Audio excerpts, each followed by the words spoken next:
Money laundering is the process whereby the proceeds of crime are transformed into ostensibly legitimate money or other assets.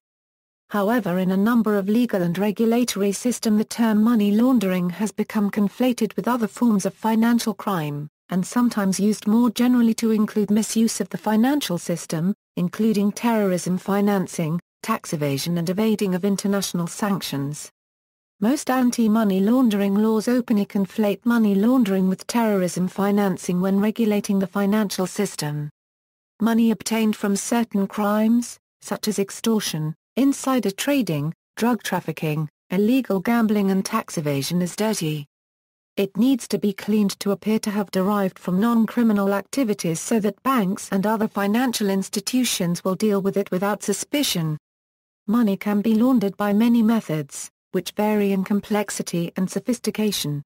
Different countries may or may not treat tax evasion or payments in breach of international sanctions as money laundering. Some jurisdictions differentiate these for definition purposes, and others do not. Some jurisdictions define money laundering as obfuscating sources of money either intentionally or by merely using financial systems or services that do not identify or track sources or destinations. Other jurisdictions define money laundering to include money from activity that would have been a crime in that jurisdiction, even if it were legal where the actual conduct occurred. This broad brush of applying the term money laundering to merely incidental, extraterritorial, or simply privacy-seeking behaviors has led some to label it financial thought crime. Many regulatory and governmental authorities issue estimates each year for the amount of money laundered either worldwide or within their national economy. In 1996, the International Monetary Fund estimated that 2 to 5% of the worldwide global economy involved laundered money. The Financial Action Task Force on Money Laundering, an intergovernmental body set up to combat money laundering, stated, overall, it is absolutely impossible to produce a reliable estimate of the amount of money laundered and therefore the FATF does not publish any figures in this regard. Academic commentators have likewise been unable to estimate the volume of money with any degree of assurance. Various estimates of the scale of global money laundering are sometimes repeated often enough to make some people regard them as factual, but no researcher has overcome the inherent difficulty of measuring an actively concealed practice. Regardless of the difficulty in measurement, the amount of money laundered each year is in the billions and poses a significant policy concern for governments. As a result, governments and international bodies have undertaken efforts to deter, prevent, and apprehend money launderers. Financial institutions have likewise undertaken efforts to prevent and detect transactions involving dirty money, both as a result of government requirements and to avoid the reputational risk involved. Issues relating to money laundering have existed as long as there have been large-scale criminal enterprises. Modern anti-money laundering laws have developed along with the modern war on drugs.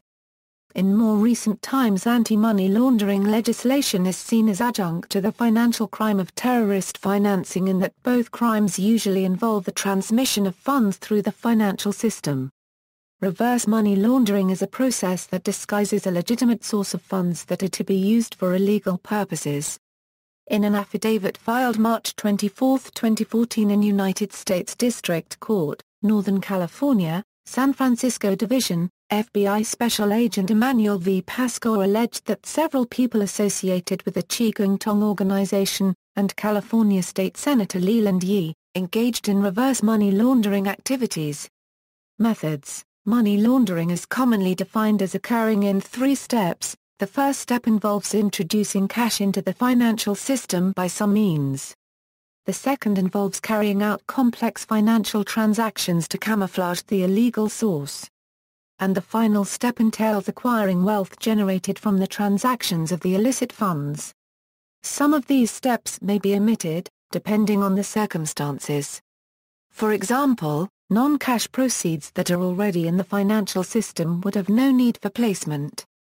Money laundering takes several different forms, although most methods can be categorized into one of a few types.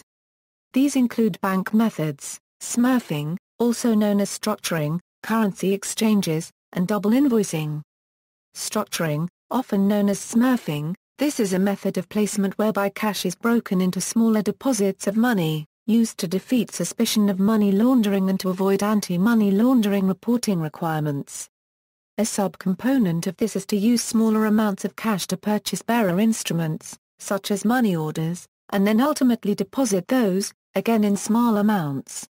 Bulk cash smuggling. This involves physically smuggling cash to another jurisdiction and depositing it in a financial institution, such as an offshore bank, with greater bank secrecy or less rigorous money laundering enforcement. Cash-intensive businesses. In this method, a business typically involved in receiving cash uses its accounts to deposit both legitimate and criminally derived cash, claiming all of it as legitimate earnings. Service businesses are best suited to this method, as such businesses have no variable costs, and it is hard to detect discrepancies between revenues and costs. Examples are parking buildings, strip clubs, tanning beds, and casinos. Trade-based laundering. This involves under or overvaluing invoices to disguise the movement of money. Shell companies and trusts. Trusts and shell companies disguise the true owner of money. Trusts and corporate vehicles, depending on the jurisdiction, need not disclose their true, beneficial, owner. Round-tripping. Here, money is deposited in a controlled foreign corporation offshore, preferably in a tax haven where minimal records are kept, and then shipped back as a foreign direct investment, exempt from taxation. A variant on this is to transfer money to a law firm or similar organization as funds on account of fees, then to cancel the retainer and, when the money is remitted, represent the sums received from the lawyers as a legacy under a will or proceeds of litigation. Bank capture. In this case, money launderers or criminals buy a controlling interest in a bank, preferably in a jurisdiction with weak money laundering controls, and then move money through the bank without scrutiny. Casinos. In this method, an individual walks into a casino with cash and buys chips, plays for a while, and then cashes in the chips, taking payment in a check, or just getting a receipt, claiming it as gambling winnings. Other gambling. Money is spent on gambling, preferably on higher odds.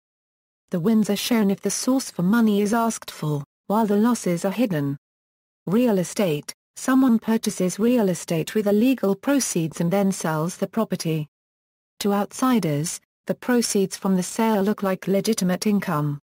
Alternatively, the price of the property is manipulated, the seller agrees to a contract that underrepresents the value of the property, and receives criminal proceeds to make up the difference. Black salaries. A company may have unregistered employees without a written contract and pay them cash salaries. Dirty money might be used to pay them. Tax amnesties, for example, those that legalize unreported assets in tax havens and cash, fictional loans. A goal of money laundering is to be able to use the dirty money for private consumption. If unable to use it openly, the traditional way to keep the dirty money near is hiding it as cash at home or other places. A more modern method is a credit card connected to a tax haven bank. Enforcement. Anti-money laundering is a term mainly used in the financial and legal industries to describe the legal controls that require financial institutions and other regulated entities to prevent, detect, and report money laundering activities. Anti-money laundering guidelines came into prominence globally as a result of the formation of the Financial Action Task Force and the promulgation of an international framework of anti-money laundering standards. These standards began to have more relevance in 2000 and 2001, after FATF began a process to publicly identify countries that were deficient in their anti-money laundering laws and international cooperation, a process colloquially known as name and shame. An effective AML program requires a jurisdiction to have criminalized money laundering, given the relevant regulators and police the powers and tools to investigate. Be able to share information with other countries as appropriate. And require financial institutions to identify their customers, establish risk-based controls, keep records, and report suspicious activities. Criminalizing money laundering. The elements of the crime of money laundering are set forth in the United Nations Convention Against Illicit Traffic in Narcotic Drugs and Psychotropic Substances and Convention Against Transnational Organized Crime.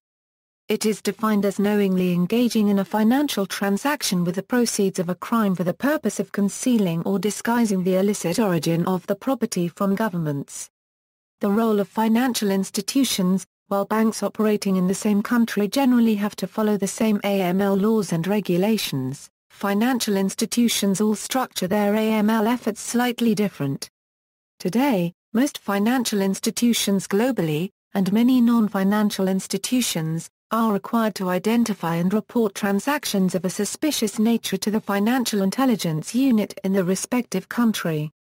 For example, a bank must verify a customer's identity and, if necessary, monitor transactions for suspicious activity. This is often termed as Know Your Customer. This means knowing the identity of the customer and understanding the kinds of transactions in which the customer is likely to engage. By knowing one's customers, financial institutions can often identify unusual or suspicious behavior, termed anomalies, which may be an indication of money laundering. Bank employees, such as tellers and customer account representatives, are trained in anti-money laundering and are instructed to report activities that they deem suspicious. Additionally, anti-money laundering software filters customer data, classifies it according to level of suspicion, and inspects it for anomalies. Such anomalies include any sudden and substantial increase in funds, a large withdrawal, or moving money to a bank secrecy jurisdiction. Smaller transactions that meet certain criteria may also be flagged as suspicious. For example, structuring can lead to flagged transactions. The software also flags names on government blacklists, and transactions that involve countries hostile to the host nation. Once the software has mined data and flagged suspect transactions, it alerts bank management, who must then determine whether to file a report with the government. Value of enforcement costs and associated privacy concerns. The financial services industry has become more vocal about the rising costs of anti-money laundering regulation and the limited benefits that they claim it brings. One commentator wrote that, without facts, anti-money laundering legislation has been driven on rhetoric, driving by ill-guided activism responding to the need to be seen to be doing something rather than by an objective understanding of its effects on predicate crime. The social panic approach is justified by the language used. We talk of the battle against terrorism or the war on drugs.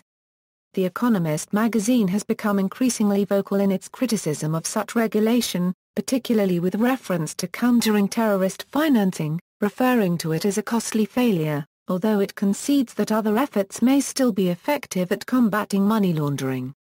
There is no precise measurement of the costs of regulation balanced against the harms associated with money laundering, and given the evaluation problems involved in assessing such an issue, it is unlikely that the effectiveness of terror finance and money laundering laws could be determined with any degree of accuracy.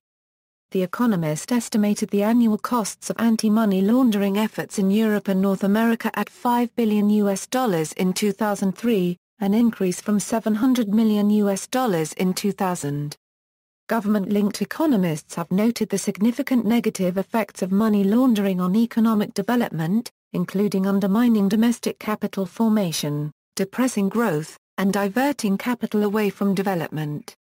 Because of the intrinsic uncertainties of the amount of money laundered, changes in the amount of money laundered, and the cost of anti-money laundering systems, it is almost impossible to tell which anti-money laundering systems work and which are more or less cost-effective.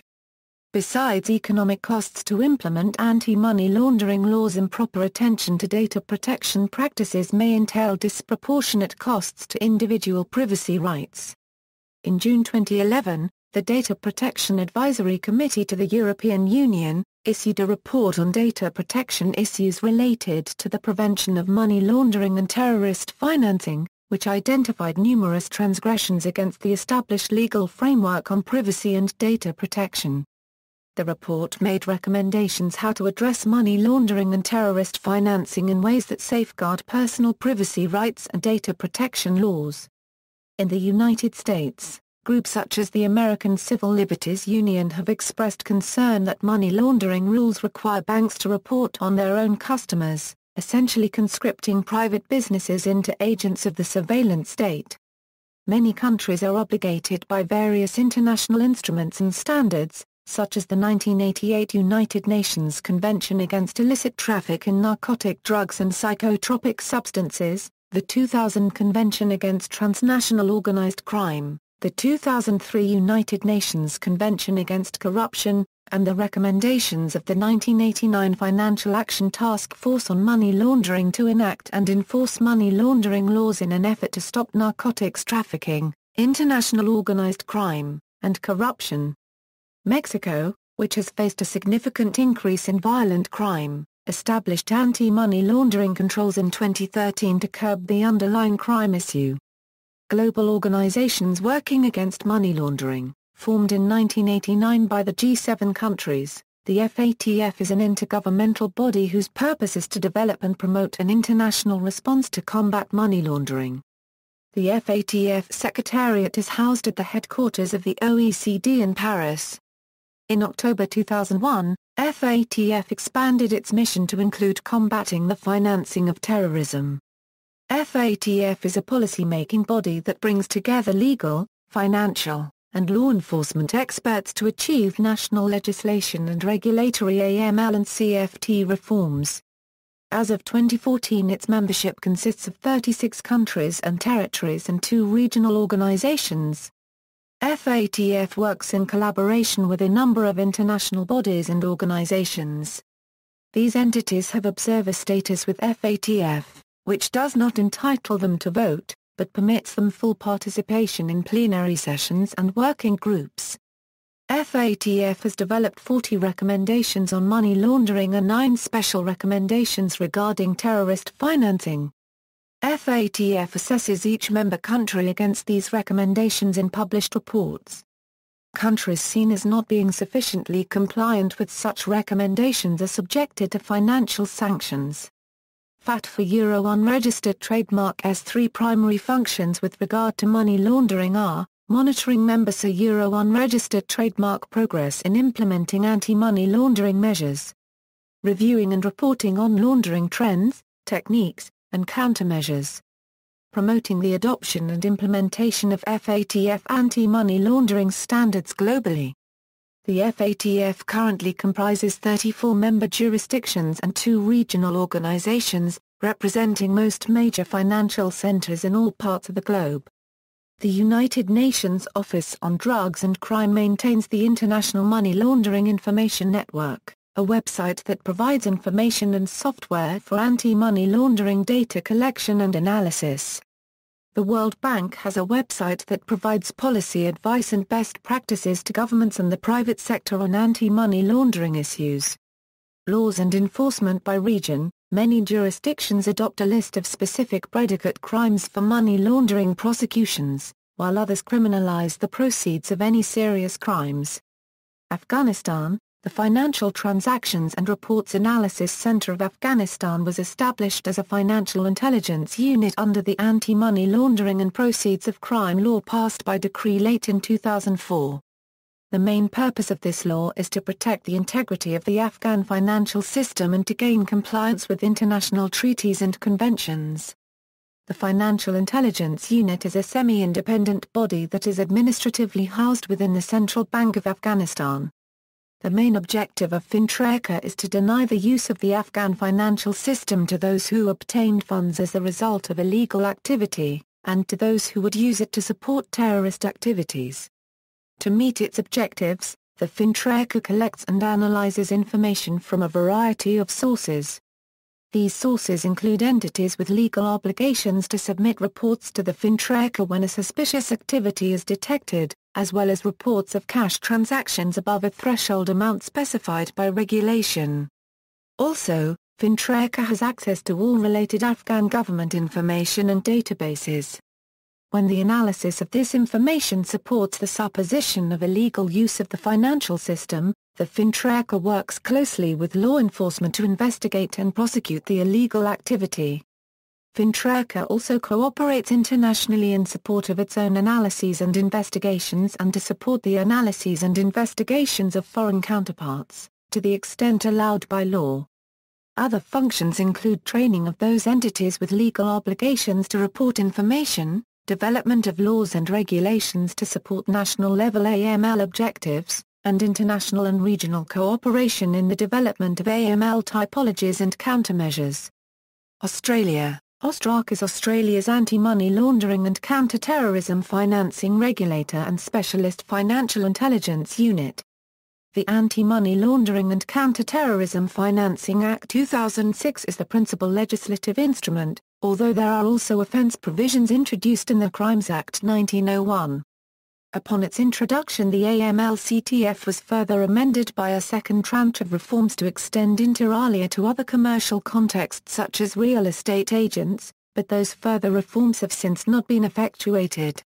AUSTRAC works collaboratively with Australian industries and businesses in their compliance with anti-money laundering and counter-terrorism financing legislation.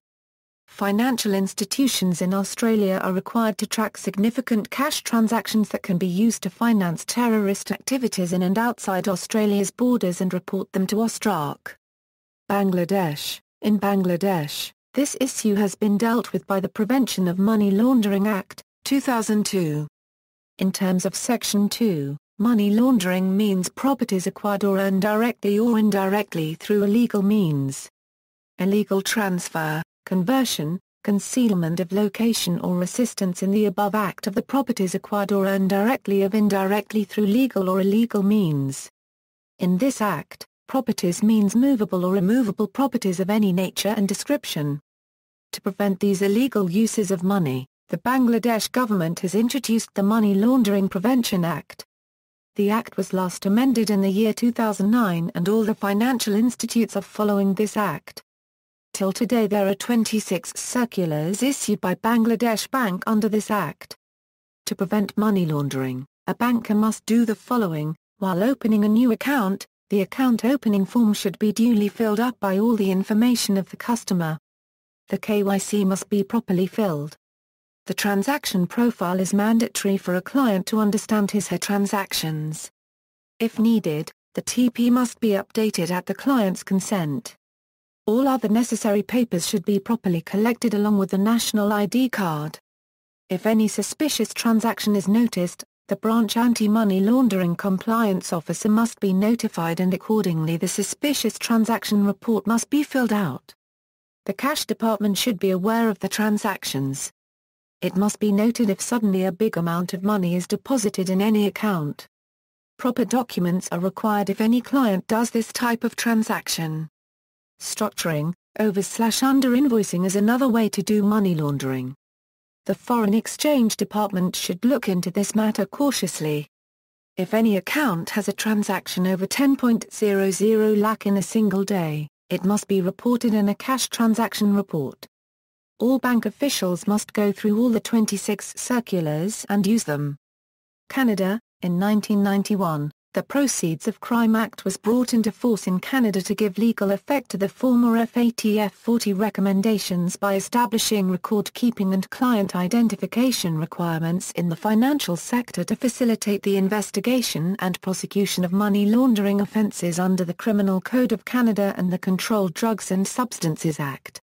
In 2000, the Proceeds of Crime Act was amended to expand the scope of its application and to establish a financial intelligence unit with national control over money laundering, namely FINTRAC.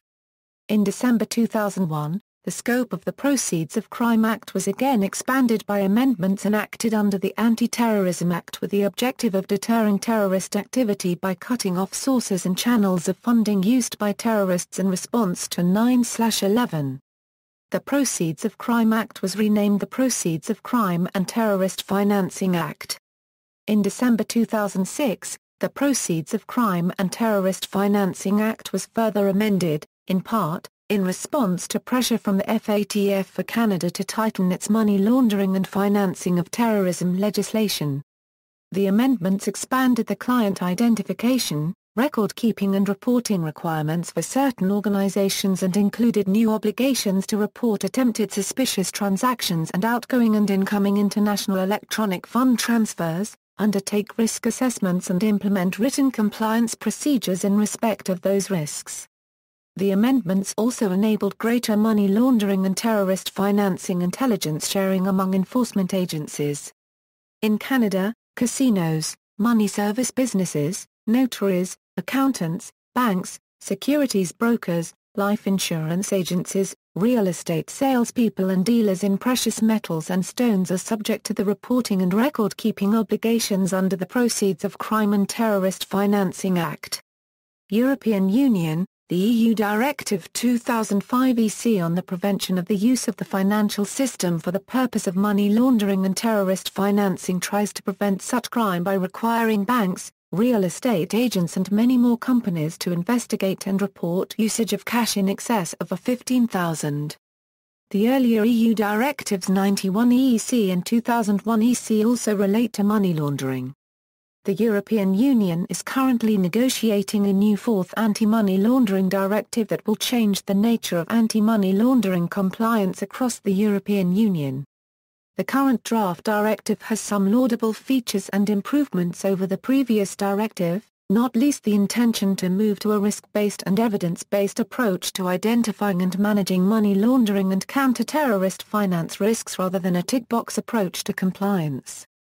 However, the draft directive is also causing concern from experts within the financial services and gambling industries due to its failure to coordinate cross-border issues for electronic businesses, the risk that it will be disproportionately burdensome and costly for European businesses, it will damage innovation in new business areas such as the regulated e-money and payment services sectors and will perversely increase the use of cash where there are less controls and there is less monitoring information available to the relevant authorities and law enforcement agencies. The fourth directive is currently going through the European Parliament and is intended to be finalized in 2014. India. In 2002, the Parliament of India passed an act called the Prevention of Money Laundering Act, 2002.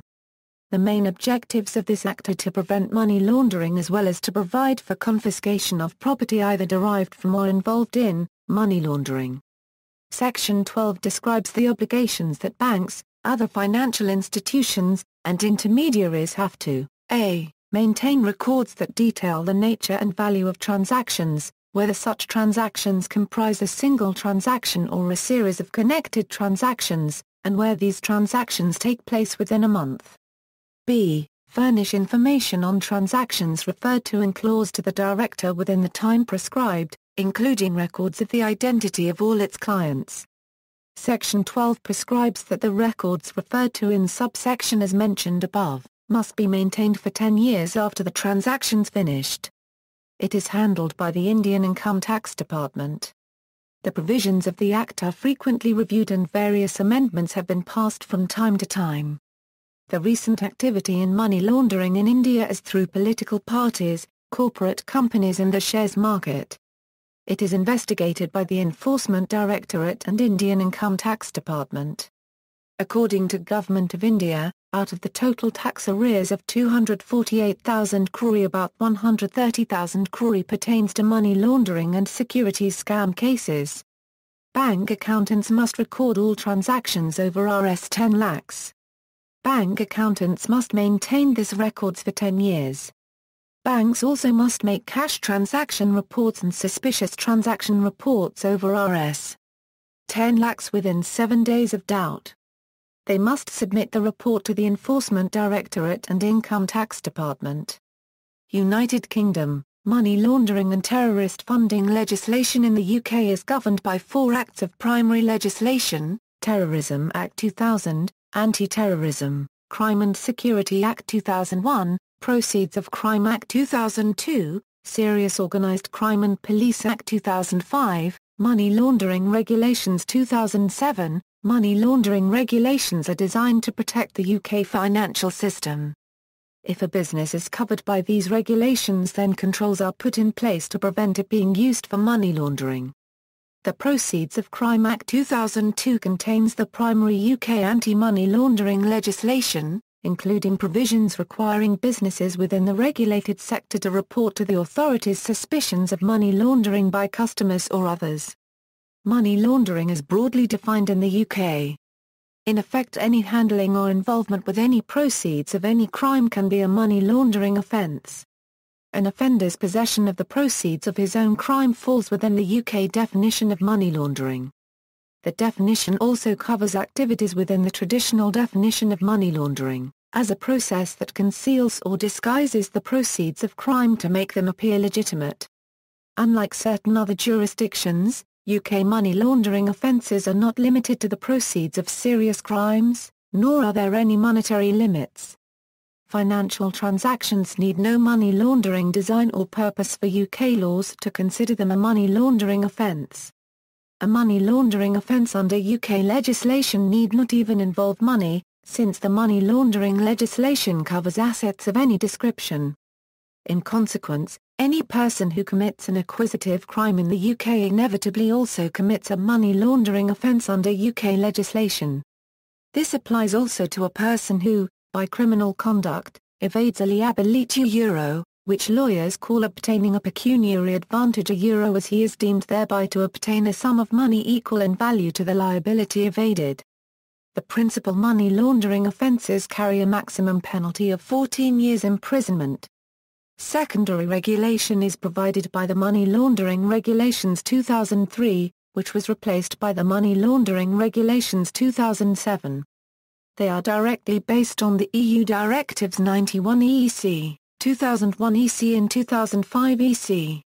One consequence of the Act is that solicitors, accountants, tax advisors, and insolvency practitioners who suspect that their clients have engaged in tax evasion or other criminal conduct that produced a benefit, now must report their suspicions to the authorities. In most circumstances it would be an offence, tipping off, for the reporter to inform the subject of his report that a report has been made.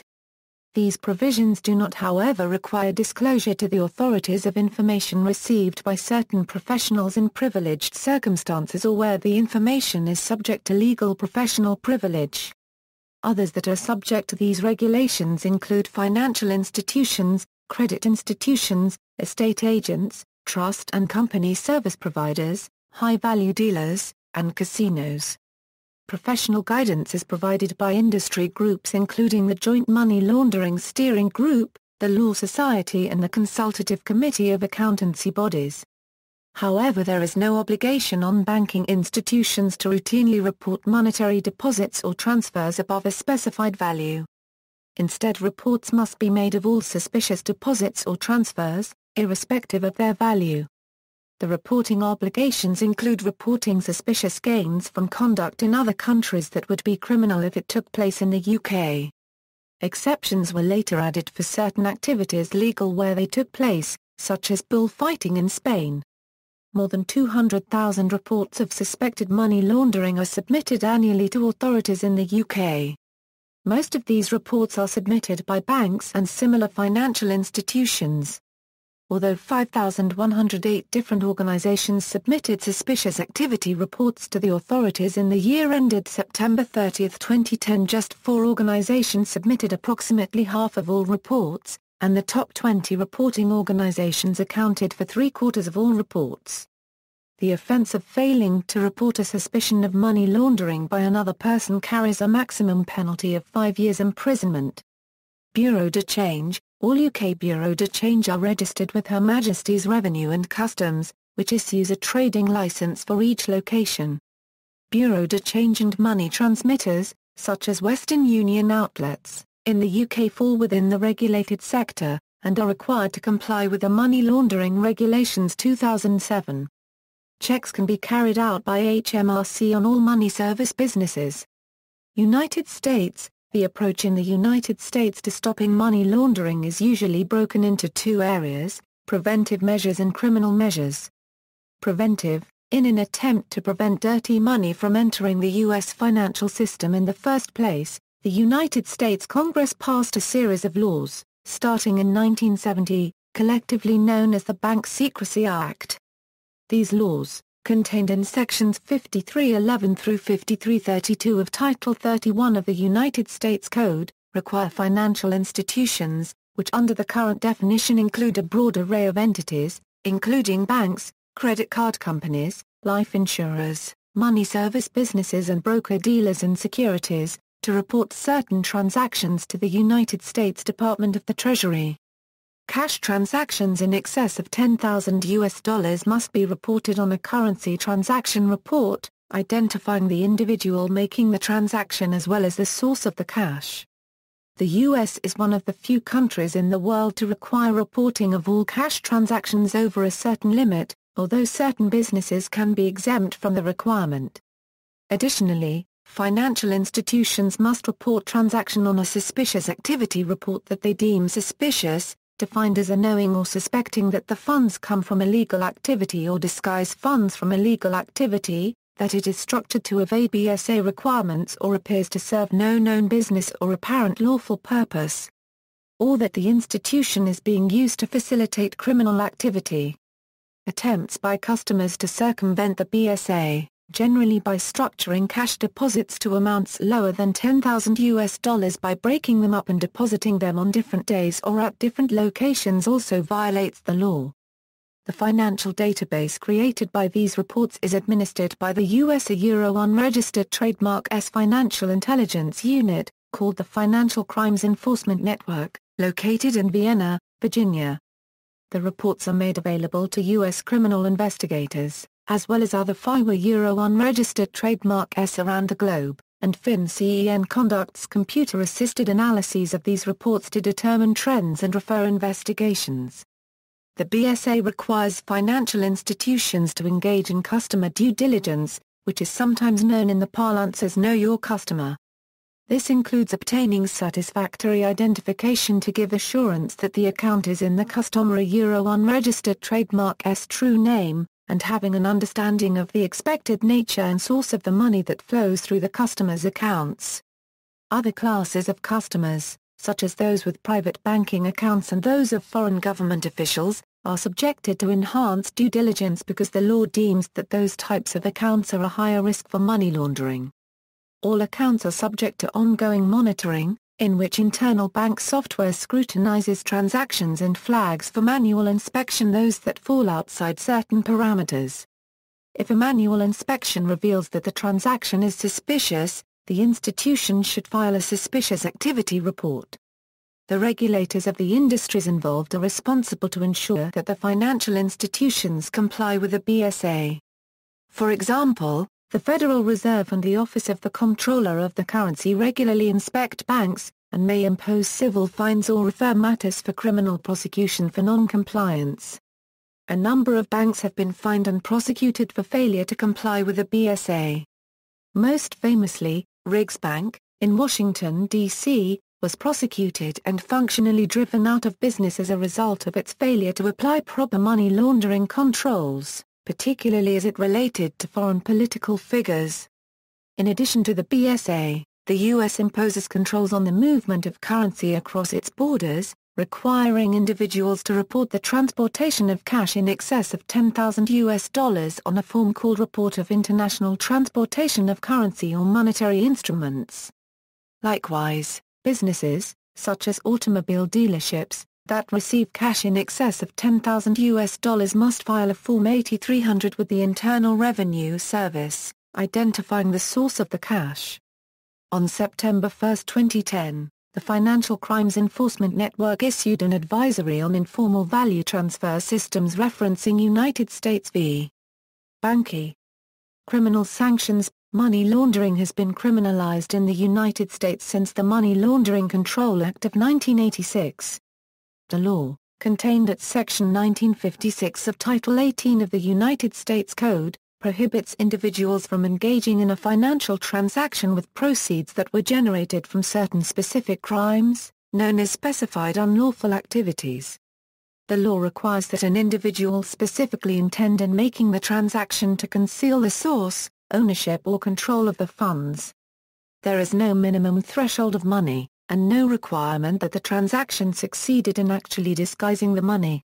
A financial transaction has been broadly defined, and need not involve a financial institution, or even a business.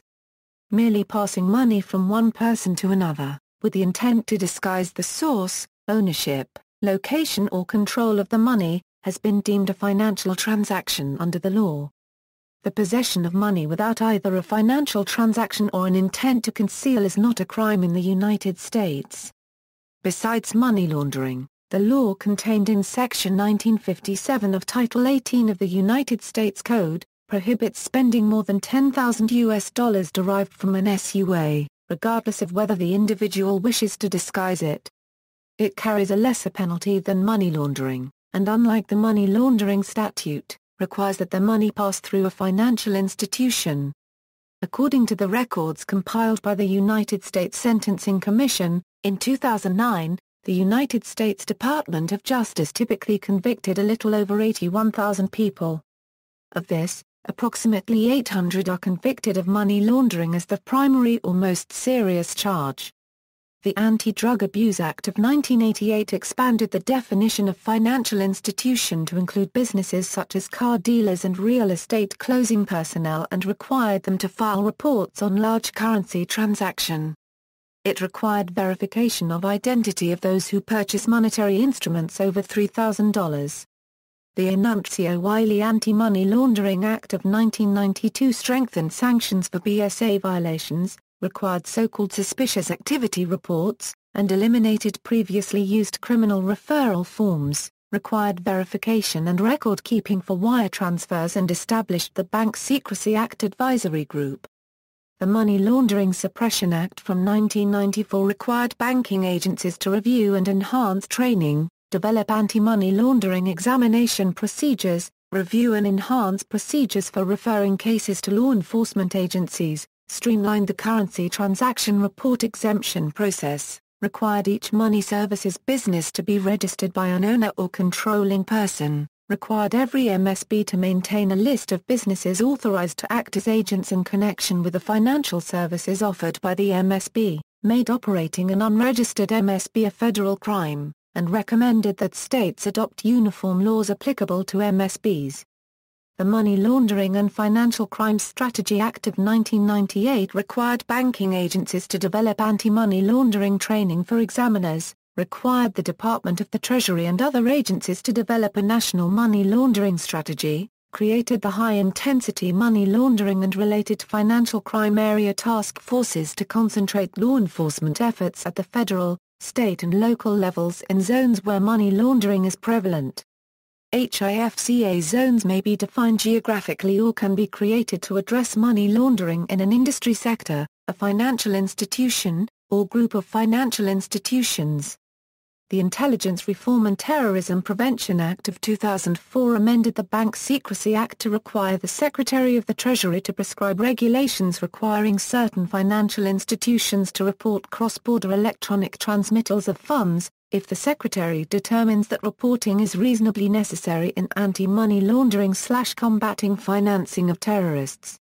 Electronic money, in theory, electronic money should provide as easy a method of transferring value without revealing identity as untracked banknotes, especially wire transfers involving anonymity protecting numbered bank accounts.